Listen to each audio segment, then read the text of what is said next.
aujourd'hui, j'ai envie de te parler, en fait, de résilience et de motivation. Vois-tu, dans la dernière semaine, ce qui est arrivé, c'est qu'on aurait fait faire une slab de ciment chez nous. Et évidemment, c'est du travail très physique. J'ai été impliquée la dernière journée de gros travail et le reste du temps, tu sais, j'ai été aidée un petit peu, mais pas trop. Le gros du travail a été fait par notre fils Nicolas, qui est notre fils du milieu, et évidemment Glenn, mon chéri. Et après avoir fait des gros efforts, hier, je me suis impliquée, c'est moi qui ai fait, je me souviens pas comment ça s'appelle, mais c'est pour faire sortir la crème du ciment. J'ai aucune idée c'est quoi le nom. Mais j'ai fait ça, mais eux, il fallait qu'ils égalisent le ciment. OK?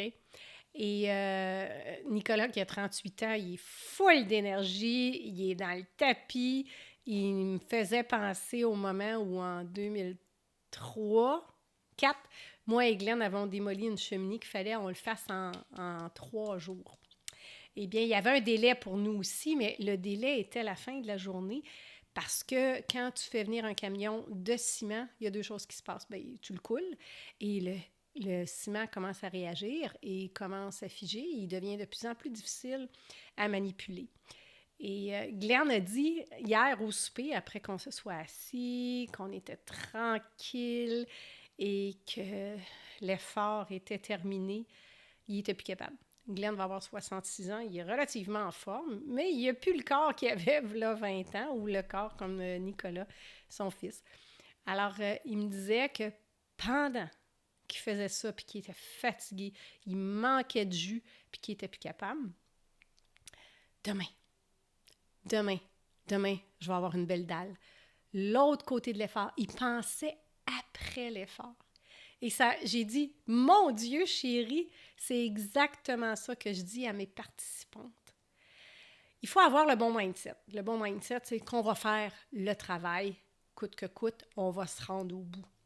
Mais quand la motivation est difficile, quand l'effort est difficile, quand ça te semble insurmontable ou t'en peux plus, tu sais, il faut que tu pousses, puis que tu pousses, puis que tu pousses, mais tu as l'impression que tu en manques. Premièrement, tu y vas 1 minute à la fois, une étape à la fois, une section à la fois, une rep à la fois, comme quand ils ont fait la dalle de ciment. Mais surtout, motive-toi par l'autre côté de l'effort, l'autre côté de ce que tu es en train de faire. Parce que c'est sûr, pendant, ton corps veut lâcher, puis il y a ta petite épaule, là, ça peut être ta droite ou ta gauche, il y a 2 petites voix. Il y en a une qui dit « Go, go, go, tu vas être correct », puis l'autre, elle te dit « Ça ne me tente plus ». Et écoute celle qui dit « Vois-toi l'autre côté de l'effort ». C'est magique, c'est magique. Et c'est ça qu'il me disait, puis je restais la bête, parce que c'est sûr que on va pas tous avoir une slab de ciment à faire. Moi, dans mon cas, c'était quand je faisais les sucres, ramasser, faire ma collecte d'eau.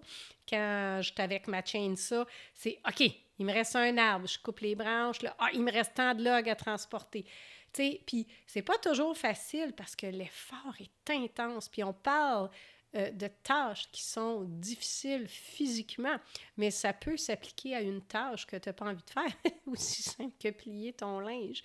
De voir l'autre côté de l'effort. C'est très important de voir le produit fini, d'avoir la fin en tête. Et des fois, la fin, c'est juste dans 40 minutes, des fois, c'est dans 24 heures, puis des fois, c'est dans 6 mois, 1 an. Mais quand tu vois la fin, tu t'imagines cette fin-là, où tu as réussi. Tu te vois de l'autre côté de tout ce qui te fait peiner, qui te rend inconfortable, qui te donne de la misère, qui te donne envie de pleurer parfois et qui te donne l'impression que ton corps ne peut pas suivre. Tu n'as pas idée comment ton mindset et la force de ton mental va faire la différence. Alors, je t'invite, quand tu manques de motivation, premièrement, à penser de l'autre côté, et deuxièmement, de trouver un moment où tu as vraiment été motivé Et si tu l'as à ce moment-là, je t'invite à m'écrire. J'ai un outil pour que tu puisses ancrer ta motivation. Alors ici Marie-Claude, je te souhaite une belle journée et on se revoit à la prochaine vidéo.